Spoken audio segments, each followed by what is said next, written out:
تمہیں کسی میں کچھ نہیں نظر آتا، کلمہ تو نظر آتا ہے نا، اسی کی قدر کرو۔ میرا کزن تھا، فوت ہو گیا، اس نے زندگی میں وہ نمازیں پڑھی جو اس میں پکڑ کے میں کہا بھائی خضر آنا نماز پڑھی بس، اور اس نے یا عید کی 2 نمازیں سال میں، یا وہ نمازیں جو میں پکڑ کے کھینچ کے لے گیا۔ ایک دن اس کی گاڑی میں جا رہا تھا، وہ چلا رہا تھا، میں آگے بڑھا، مجھ سے کہنے لگا طارق میاں میں آج تک قبلے المنہ کر کے تھکیا نہیں، میں نے شرم آتی، میں اس کا منہ دیکھنے لگا، ہر عیب اس کے اندر تھا۔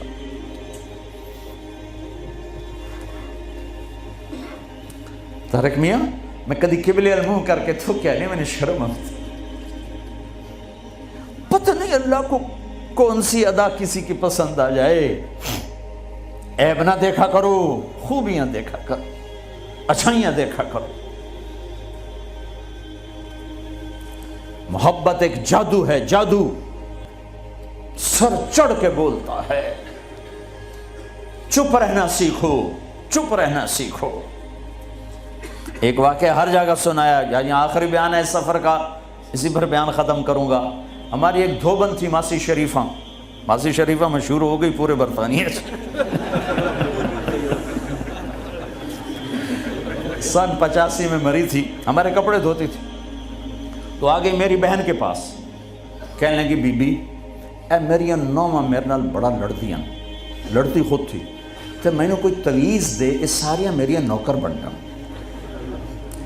دیکھو ایک بات بتا کے پھر یہ سنا، ساس سسر اور بہو یہ ایک انتہائی پینک پیدا کرنے والا رشتہ بن چکا ہے، اس لیے کہ ساس اور سسر حد سے آگے بڑھے ہوئے ہیں ہمارے معاشرے میں۔ ساس اور سسر کا بہو پہ شرن کوئی حق نہیں، کوئی حق نہیں۔ وہ پہلے سے ذہن بنا کے بیٹھے ہوتے ہیں، پتر دی شادی کرنی سانوں کو روٹی تک کھواوے، چاہ تک پواوے۔ میرے ذمہ ہے میں اپنی ماں کے لیے چائے روٹی کا انتظام کروں، میری بیوی کے ذمہ نہیں ہے کہ ان کے لیے کچھ انتظام، اگر وہ کرے گی تو اس کی نیکی ہے، احسان ہے، نہیں کرے گی تو مجرم نہیں۔ ساس سسر کیسے حق ادا کرتے ہیں؟ میرے نبی بھی سسر ہیں۔ آپ حضرت فاطمہ کے گھر گئے تو وہ پریشان بیٹھی، آپ نے کہا فاطمہ کیا ہوا؟ کہ میری علی کی لڑائی ہو۔ اب جب لڑائی ہوتی ہے تو بچی کے ماں باپ بچی کے ساتھ، لڑکے کے ماں باپ لڑکے کے ساتھ، اور دونوں طرف سے گالم گلوچ، پھر مقدمے، پھر طلاقیں۔ آپ باہر نکلے، علی کدھر ہے؟ کہ باہر نکل گئے۔ آپ نکلے تو مسجد میں سوئے ہوئے تھے، آپ نے ان کو اٹھایا، قم یا ابا تراب۔ یہاں ابو تراب کا آپ کو ٹائٹل ملا۔ حضرت علی فرماتے تھے کل کائنات کے ملنے سے مجھے یہ ٹائٹل زیادہ محبوب ہے، کہ چونکہ اس میں اظہار محبت تھا اور اس میں اشارہ تھا کہ میاں بیوی میں لڑائی ہو جاتی ہے، میں تم پہ ناراض نہیں ہوں، اٹھو۔ ابو تراب لے کر آئے اور گھر میں یوں لیٹ گئے، رائٹ علی کو لٹایا، لیفٹ فاطمہ کو لٹایا، حضرت علی کا ہاتھ رکھا اپنی ناف پر، حضرت فاطمہ ہاتھ رکھا حضرت علی پر، پھر اپنا ہاتھ رکھا بیٹی کے ہاتھ پر، پھر فرمایا بولو ہماری صلح ہو گئی۔ تو کہنے لگی ہماری صلح ہو گئی۔ آپ اٹھے بڑے خوش۔ صحابہ نے کہا یا رسول اللہ آج تو بڑے خوش نظر آ رہے ہیں۔ فرمایا علی فاطمہ کی صلح کرا کے آ رہا ہوں۔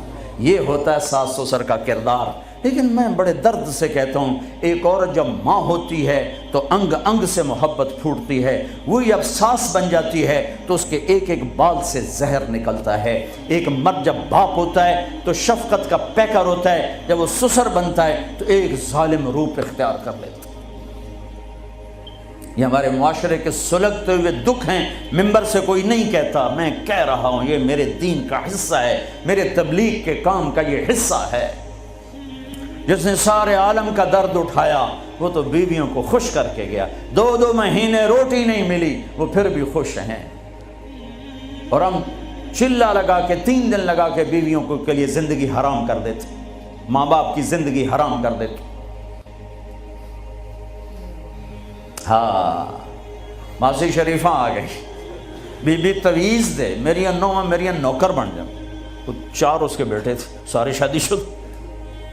تو میری بہن نے ایسے نا کاغذ لیا اور اس نا لکھا کے نا اس کو ایسے رول کیا، کماسی شریفہ جس لے تیری لڑائی ہوئے نا تو اے تعویذ ایتھے رکھنا ہے۔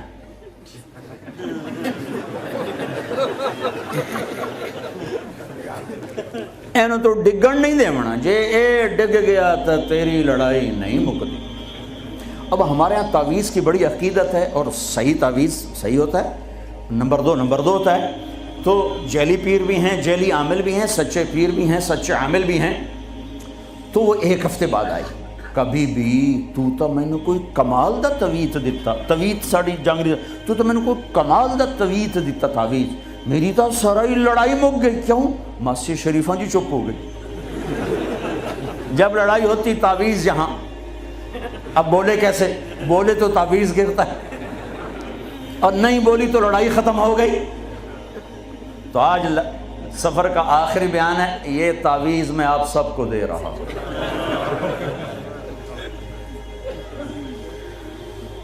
اس کیمرے کے ذریعے سے جو میری آواز جا رہی ان کو بھی یہ تعویذ دے رہا ہوں، جب لڑائی ہو اے یہاں رکھ لینا، انشاءاللہ محبت ہو جائے گی۔